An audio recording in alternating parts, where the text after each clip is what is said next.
প্রয়োজন হয় না। আপনার অল্প কথা আমি যা বুঝলাম, এতদিন দিন যা বুঝছি সবটাই ভুল বুঝছি, আজকে বুঝলাম ইসলামের বিজয় হবে, কোরআনের বিজয় হবে। আমি বলেছিলাম দেশে মোমেনদের বিজয় আজও কালো হবে। যদি আপনি বিজয়ের পতাকা তুলে আসতে চান, তাইলে কোরআন মানে মুমিন হন। মুমিন না হইতে পারলে আপনি কখনো বিজয়ের সম্ভাবনা দেখতে পারবেন না। ও মুমিনেরা, মুমিন হতে চাও, তাকিদের পিছনে দৌড়াও। ও মুমিনেরা, তোমার কোরআনকে তুমি বিক্রি করো, তুমি সফলতা পাইবা না। কোরআন খোঁজো, মণিমুক্তা বের করো, কোরআন খোঁজো, গ্যাসের খনি বের করো, কোরআন খোঁজো, তোমার জীবনকে পরিচালনা শিখো, কোরআন খোঁজো, তোমার মেয়েকে পরিচালনা শিখো, কোরআন খোঁজো, তোমার পরিবারকে পরিচালনা শিখো, কোরআন খোঁজো, দেশ পরিচালনা শিখো, কোরআন খোঁজো, রাষ্ট্র ভবনে গণভবনে কি বলতে হবে এটা তুমি খুঁজে বের করো। তাইলে তুমি প্রকৃত মুমিন হইতে পারবা, আর প্রকৃত মুমিন হইলে জান্নাত পাইবা। আল্লাহু আকবার। কোরআন কই বুঝেন? দুইটা সমুদ্র পরস্পরে কি হইছে? মিলিত হইছে। কি হইছে? মিলিত হইছে। আল্লাহর কওম। তা সত্ত্বেও বাইনাহুমা বারযাকুল লা ইয়াবগিয়ান, দুইটা একসাথে মিলিত হইছে ঠিক, কিন্তু তাদের মাঝখানে এমন একটা পর্দা আমি দিছি, একটা সমুদ্রের পানি অন্য একটা পর্দাকে কি করে না? অতিক্রম করে না। সুবহানাল্লাহ। দেখছেন?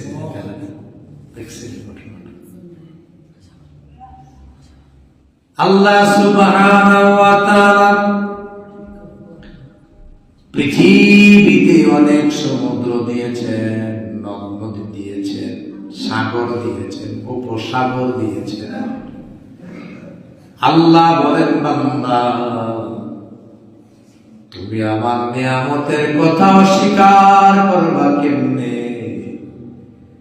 তুমি একটু কল্পনা করো, আমি দুটা সাগরের পানি, দুটা সমুদ্রের পানিকে আমি আল্লাহ একসাথে মিলিত করলাম, কিন্তু আমি আল্লাহ আদেশ দিলাম এই সমুদ্রের পানি যেন ওই সমুদ্রের সাথে না মিশে। মাঝখানে কোনো দেয়াল নাই, মাঝখানে কোনো বেড়া নাই, মাঝখানে আমি আল্লাহ কিছুই দিলাম না, কিন্তু আমি আল্লাহ আদেশ করে দিলাম পানি একসাথে হয়েছে না। আমি আল্লাহ আদেশ তারা এমন ভাবে মেনেছে, কিয়ামত পর্যন্ত একটা পানির সাথে আরেকটা পানি মিশবে না। সুবহানাল্লাহ। আপনারা যারা কক্সবাজার গিয়েছেন, সেখানে গেলে দেখবেন কক্সবাজারের পানিগুলো নোনা পানি, বড় লবণাক্ত, বড় কটা।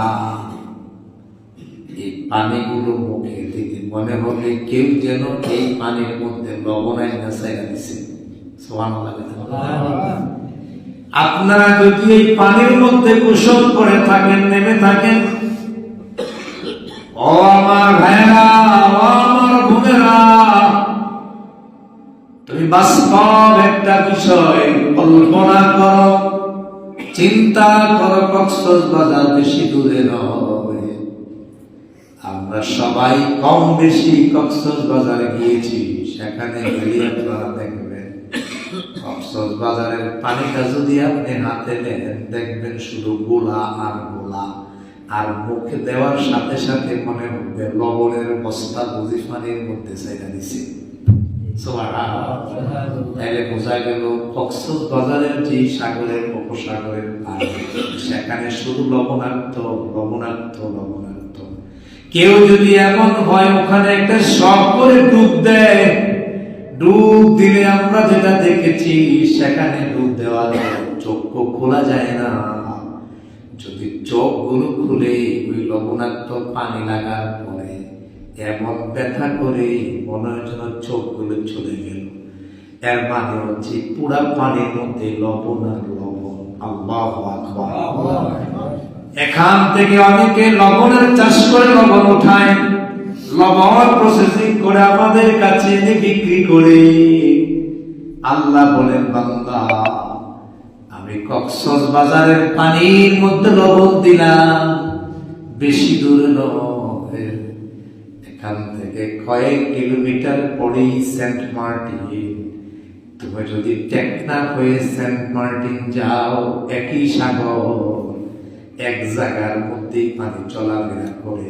কক্সবাজার থাকতে পাইলেন কটা পানি, লোনা পানি। আর সেন্ট মার্টিন যাওয়ার পরে দেখবেন মনে হচ্ছে যেন এই মাত্র সাবমার্সিবল থেকে অথবা প্রসেসিং করে মিনারেল ওয়াটার বলি, পৃথিবীর সর্বোচ্চ স্বচ্ছ পানি যেটাকে আমি ব্যবহার করি, সেন্ট মার্টিনের পানি জাহাজে গেলে মনে হবে মিনারেল ওয়াটার। এত চমৎকার পানি, সেখানে লবণের গন্ধ নাই। আল্লাহু আকবার! কি বলছেন? হ্যাঁ, কয়েক কিলোমিটার ব্যবধানে। এটা বাংলাদেশের গল্প হইতেছে। কোন দেশের? আমাদের দেশের মানুষের একটা চরম সমস্যা কি জানেন? এদেশের মানুষ ইসলাম বুঝতে চায়, তবে মদিনায় মক্কায় যা করছে ১৫০০ বছর আগে, ওই এইটা কর, এটা বাংলাদেশের লোকে মিলাই না। কোন দেশের লোকে মিলাই না? মিলাই কিন্তু আল্লাহ না, আমি যে কোরআন নাজিল করেছি এটা নুজুল খাস, আর নাজিল হবে না। তো এটার হুকুম পৃথিবীর সব সময় সব যুগে যখন যেটা আসবে এটার সাথে মিলাইবা। সুবহানাল্লাহ। আর এখন আমরা দেখছি যারা ওই কোরআন যখন নাজিল হয়েছে, যে ঘটনাটা এইটার বাইরে কইলে এটা তো কোরআন শরীফে নাই। কথা বোঝেন নাই? এটা তো কোরআন শরীফে নাই। কিন্তু এই ব্যাখ্যা দেশের সাথে মিলাইতে আর কি রাজি না। মনে হয় যেন তাদের ভাষায় এমন বোঝা যায় কোরআন শরীফে নতুন করে আবার একটা নাজিল বাংলাদেশে হওয়ার দরকার ছিল। নাউজুবিল্লাহ। তাইলে বেশি দূরের কথা নয়, কক্সবাজার গেলে, সেন্ট মার্টিন গেলে আপনি লোনা পানি, লবণাক্ত পানি, মিষ্টি পানি দেখতে পাবে। এখন কয়েক কিলোমিটার ব্যবধানে পানিটাকে ভেদ করতে পারে না। আল্লাহ কয় এটা কক্সবাজার সেন্ট মার্টিনের গুণ নয়, এটা আমি আল্লাহ আদেশ। সুবহানাল্লাহ। পানি মানলো আদেশ, সাগরের পানি একটার সাথে আরেকটা মিশে না। পানি আদেশ মেনে গেল, জীব জন্তু জানোয়ার আদেশ মানে আল্লাহ। কিন্তু মানুষ, আমরা আশরাফুল মাখলুকাত, আমরা মানুষ আল্লাহ আইন মানি না। আমরা কি মানি? আমরা মানি না। আমি গত কয়েকদিন আগে একজন আলোচকের আলোচনা শুনছিলাম, সে দেখতেছি আলোচনায় বলতেছে আল্লাহ যেটি নিষেধ করছে এটি আমরা বেশি কইরা করি, আর আল্লাহ যেটি আমাদেরকে আদেশ দিছে এটি বেশি কইরা প্রমাণ করি। আয়াতে কইতাছে আমার মন বলছে আল্লাহ যদি বলতো শুকুরের মাংস, সে উদাহরণ দিছে, শুকুরের মাংস খাওয়া যাইব, তাইলে বাংলাদেশের নয় অনেক দেশে অনেক মানুষ খাওয়া যাইতো শুকুরের মাংস বের হইলে। তল করে এটা খাওয়া লাগতো না, এটা ভালো না। আর এখন আল্লাহ এটাকে হারাম করে দিয়েছে। এই ধরনের অনেক বিষয়কে, শুকুরের মাংসের মতো অনেক বিষয়কে আল্লাহ হারাম করে দিয়েছে। মানুষ এটি বেশি কৌতূহল করে পালন করে, কৌতূহল করে নিজেরই জাহির করার চেষ্টা করে, মানার চেষ্টা করে। আল্লাহ কয় আমি যে সাগর দিলাম, সমুদ্র দিলাম, নদী দিলাম, নদীতে পানি দিলাম, সমুদ্রে পানি দিলাম, আল্লাহ কয় আমি আল্লাহ আদেশ করে দিয়েছি একটা পানি যেন আরেকটা পানির সাথে না মিশে যায়। আল্লাহ বলেন বাইনাহুমা বারযাখুল লা ইয়াবগিয়ান। ওই পানি ওই সমুদ্র একসাথে হয় ঠিক, কারোর সাথে কেউ মিশে না, আদেশ মানছে কার? সুবহানাল্লাহ। এখন মানুষ আমরা আদেশ মানি না।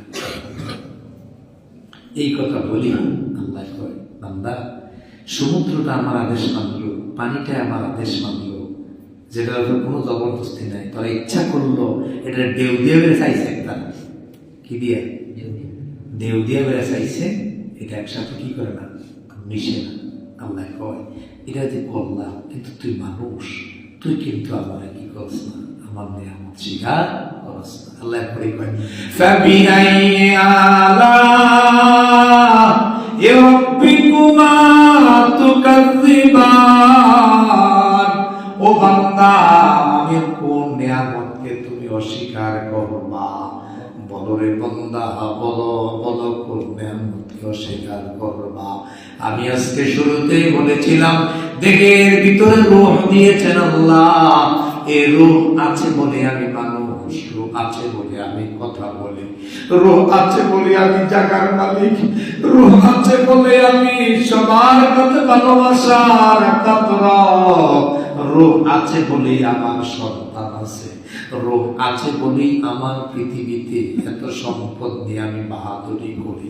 আমার রূহ যদি দেহ থেকে চলে যায়, পৃথিবীর কেউ আমার এই রূহ দিতে পারবে না।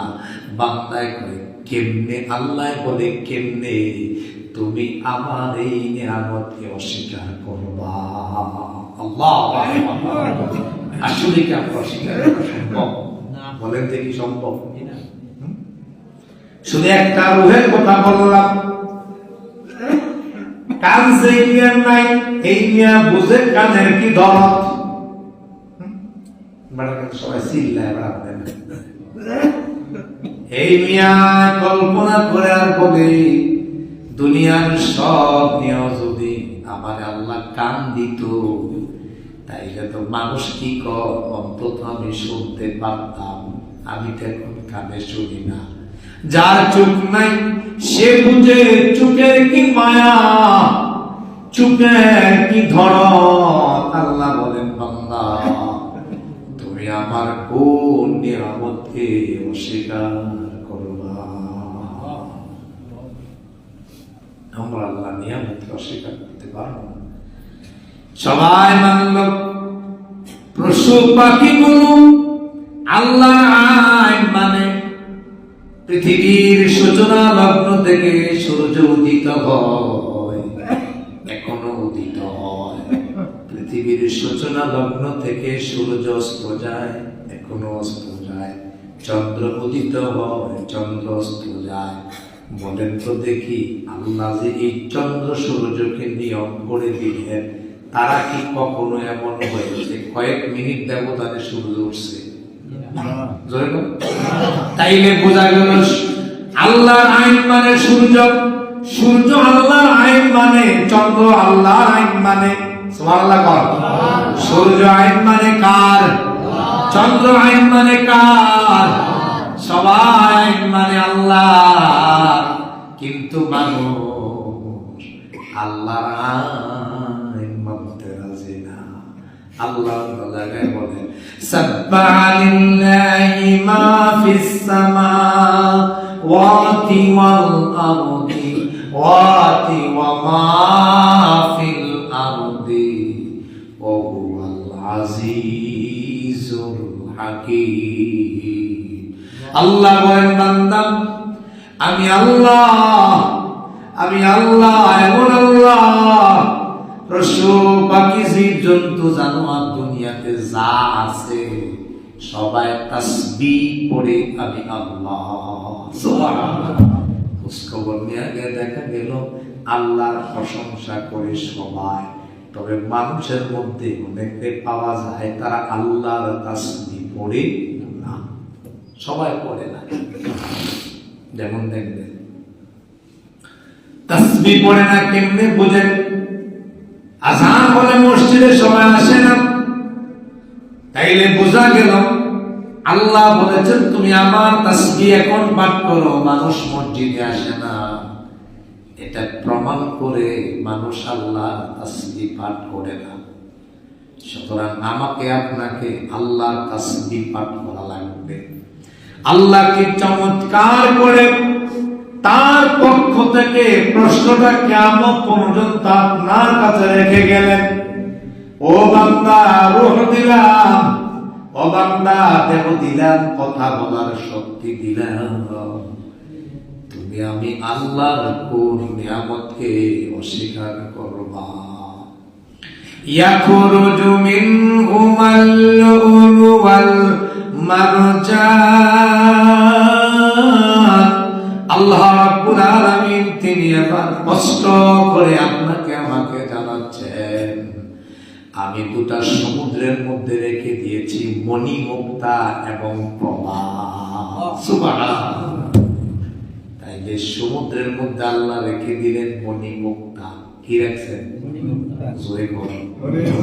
ইহুদি খ্রিস্টান যারা, বিধর্মী যারা, দিন বোঝে না, আল্লাহ ওয়ালা নয়, আল্লাহর আইন বুঝে না, তারা খুঁজে খুঁজে কোরআনুল কারীম থেকে পাইল। আল্লাহ বললেন যে আমি কোরআনুল কারীমে ঘোষণা করে দিয়েছেন, আল্লাহ বলেছেন সমুদ্রের তলদেশে আমি মণিমুক্তা রেখে দিয়েছি। ওই খ্রিস্টান কাফের যারা, তারা এখান থেকে গবেষণা করে, পর্যালোচনা করে, পর্যবেক্ষণ করে, তারা সমুদ্রের তলদেশ থেকে মণিমুক্তা আরোহণ করে। আর মুসলমান পোড়া কপাল, পোড়া কপাল, এই মুসলমান কোরআন রে বানাইছে তাবিজের কিতাব। বুঝছেন? কিছু বুঝছেন নাকি? দেখবেন বাড়ির কাছে এক মিয়ায় দুধ নিয়ে যায়, বাজারে দুধ বেচে, ওই আরেক মদওয়ালায় মদ বিক্রি করে আগের দিন রাতে সকালবেলা দুধ কিনে খায়। আর এই মিয়ায় 2 কেজি দুধ বেচা বিকাল বেলা যাওয়ার সময় অথবা সকাল বেলা যাওয়ার সময় 2 কেজি মদ কিনে নিয়ে যায়। এর মানে হচ্ছে এক মিয়ায় দুধ বিক্রি করে মদ ক্রয় করে, আরেক মিয়ায় মদ বিক্রি করে দুধ ক্রয় করে। দুজন ব্যক্তি একরকম হয়ে গেল। একজনে মদ বিক্রি করে শুধু তার পার্থক্য, চয়েসের পার্থক্য, চিন্তা, আমি মদ খাবো না, দুধ খাবো। আল্লাহ বলেন আমি এই কোরআনুল কারীমে সবার বিবেক করে দিলাম। আল্লাহ বলেন আমি সমুদ্রের তলদেশে মণিমুক্তা রেখে দিয়েছি। এবার কাফের বেঈমান যারা, কাফের বেঈমান যারা, উল্টা পথে চলে যারা 500-1000 টাকা দিয়া আপনার কাছ থেকে কোরআন কিনা নেয়, আর তারা নিয়ে গবেষণা করিয়া মণিমুক্তা বের করে। আল্লাহু আকবার। আমি এখন মদ বেচা দুধ কিনি, মদওয়ালায় বুঝে না, আরে মদ তো খুব খারাপ জিনিস, কেন আমি মদ ধরলাম? আর দুধওয়ালায় চিন্তা করলো না, কেন আমি মদ কিনলাম দুধ বিক্রি করে? বোঝা গেল যে দুধ কিনতে পারলো সে ভালোটা করলো, আবার বিক্রি করলো খারাপ করলো। মুসলমানের চিন্তা চেতনা, ব্রেনকে শুধু এই জায়গায় রেখে থামায় দেওয়া হয়েছে। এবার কাফের বেঈমান যারা, তারা পরিকল্পনা করে, পরিকল্পনা মানে কাজ করে, লুলু ওয়াল মারজান, তারা সাগরের তলদেশ থেকে মণিমুক্তা উত্তোলন করে। আল্লাহু আকবার। আল্লাহ কয় মণিমুক্তা আছে, আর আমরা কি কই? দরকার নাই মণিমুক্তা, 101 টাকা দেন, তাইলে আপনার সব শেষ হয়ে যাইব। কোরআন শরীফে দেখবেন কোন একটা প্রকাশনা আছে, এটা আগে বাসে কথা নকশা দিয়া দেয়, আর তারা নকশা লেখা লেখা টাকা কামাই করে 500 টাকা পাইয়া এবারের কাছে সব বিক্রি করে দেয়। আছে নাকি না? তাইলে বোঝা গেল মুসলমান ছিল তাবিজ, আর হেরা ছিল মণিমুক্তা। এজন্য সব সম্পদ এখন ইহুদিদের হাতে, খ্রিস্টানদের হাতে, এখন মুসলমানদের হাতে সম্পদ নাই বললেই চলে। কিন্তু সব খনিগুলো ইসলাম, আপনি পর্যালোচনা করেন, সব খনিগুলো ইসলামিক কান্ট্রিগুলোতে, মুসলমানদের দেশে কিন্তু জামানা গুলা উপরে যে কামটা করে সব ইহুদি খ্রিস্টানেরা।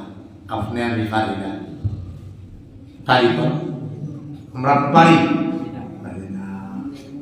এর মানে হচ্ছে আপনার আমার ব্রেক হয়েছে। ফুটসুরিতে বলছিলাম কোরআন কারীম নাযিল হয়েছে মক্কাতে, মক্কার ইতিহাসে ঠিক তাই, বাংলাদেশে নাই দেন না। বাংলাদেশে আনলে তো গ্যাস কথা বোঝার নাই।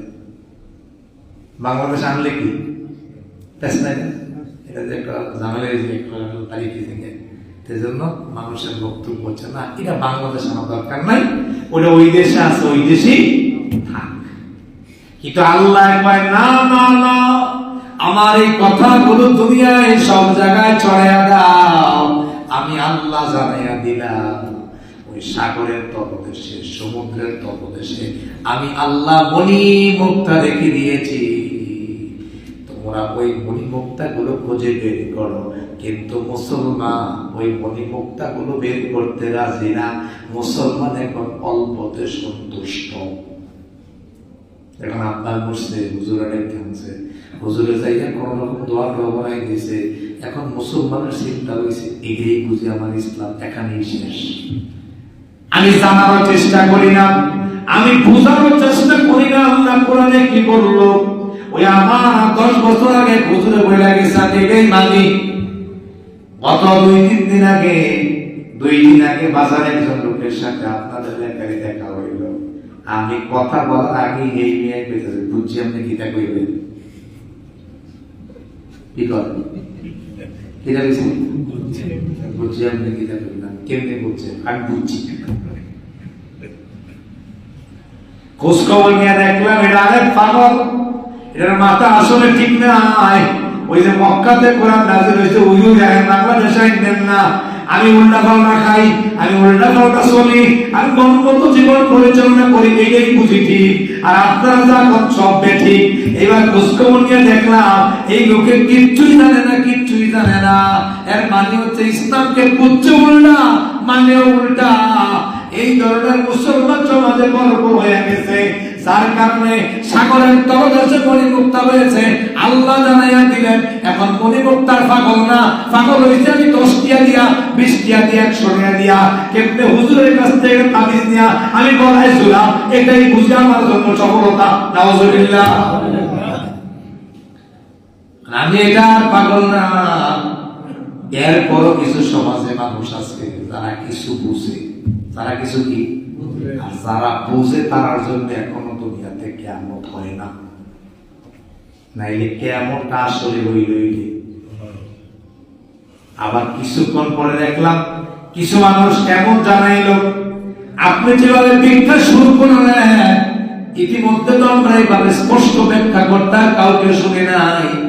এর একজন শিক্ষক মানুষ আমাকে জড়াইয়া দিলে বলতেছে, হুজুর ওয়াজ বেশি প্রয়োজন নাই, আপনার আলোচনা থেকে আমি যা বুঝলাম আমরা এতদিন ইসলাম বুঝিয়ে নাই। আলহামদুলিল্লাহ, এটা হলো একটা সম্ভাবনা। হ্যাঁ, দুদিকে বুঝেন, একই ময়দানে একজনের বক্তব্য আমি বুঝছি আপনি কিতা কইছেন, আরেকজনের বক্তব্য হলো বেশি প্রয়োজন হয় না, আপনার অল্প কথা আমি যা বুঝলাম এতদিন দিন যা বুঝছি সবটাই ভুল বুঝছি। আজকে বুঝলাম ইসলামের বিজয় হবে, কোরআনের বিজয় হবে। আমি বলেছিলাম দেশে মুমিনদের বিজয় আজও কালো হবে। যদি আপনি বিজয়ের পতাকা তুলে আসতে চান, তাইলে কোরআন মানে মুমিন হন। মুমিন না হইতে পারলে আপনি কখনো বিজয়ের সম্ভাবনা দেখতে পারবেন না। ও মুমিনেরা, মুমিন হতে চাও, তাবিজের পিছনে দৌড়াও। ও মুমিনেরা, তোমার কোরআনকে তুমি বিক্রি করো, তুমি সফলতা পাইবা না। কোরআন খোঁজো, মণিমুক্তা বের করো, কোরআন খোঁজো, গ্যাসের খনি বের করো, কোরআন খোঁজো, তোমার জীবনকে পরিচালনা শিখো, কোরআন খোঁজো, তোমার মেয়েকে পরিচালনা শিখো, কোরআন খোঁজো, তোমার পরিবারকে পরিচালনা শিখো, কোরআন খোঁজো, দেশ পরিচালনা শিখো, কোরআন খোঁজো, রাষ্ট্র ভবনে গণভবনে কি বলতে হবে এটা তুমি খুঁজে বের করো। তাইলে তুমি প্রকৃত মুমিন হইতে পারবা, আর প্রকৃত মুমিন হইলে জান্নাত পাইবা। আল্লাহু আকবার। কোরআন কই খুঁজেন, কোরআন খুঁজতেছেন, কোরআন যায় কই? এর মানে হচ্ছে আমি কোরআন স্পষ্ট বুঝি না, এজন্য বোঝার জন্য চেষ্টাও আমি করি না। আমি একদিন একটা দোকানে বসে আছি, গত 5-6 বছর আগের কথা। ভদ্রলোক দেখলাম, আমার দেখা তো, হুজুর আপনি বসেন। আমি বললাম আমার কিছু মাল দিয়ে দিন, আমি চলে যাই। না হুজুর, আমার কিছু কাজ আছে, কাজ শেষ করে আপনারা দেন। ঠিক আছে দেন। এই ভদ্রলোক দেখলাম একটু পরে এই ভদ্রলোকের দোয়ারের মধ্যে আগরবাতি মোমবাতি লাগাইলো। আমি চুপচাপ বসে রইলাম। এবার দেখলাম আলহামদুলিল্লাহ ভালোই লাগলো। এবার দেখলাম তিনি দরুদ শরীফ পড়ে ভালোই লাগলো। এবার সব শেষ করে ওই যে আগরবাতি কয়টা লাগাইছে এটা যাই সেটা দোকানকে এই জায়গায় জায়গায় ঘুরাইতেছে, কি করতেছে, এই আগরবাতিটা ঘুরাইতে সর্বশেষ দেখলাম একটা ছোঁয়া দিয়ে এক জায়গায় বসাইয়া দিয়েছে। আমার শরীরে আর সইছে না, মাল নিলেন না দিলেন না। আমি বললাম প্রথম তো আপনারা দেখা আপনার কথা বলে আপনার মনে হয়েছে আপনি মুসলমান, এই কতক্ষণের কার্যক্রমে প্রমাণ করে আপনি মুসলমান না, আপনি বেঈমান। হুজুর কি বললেন? হ্যাঁ, এটা ইসলাম না আদেশ করে না, আপনি যে কার্যক্রমটা করলেন পুরাটাই পূজা,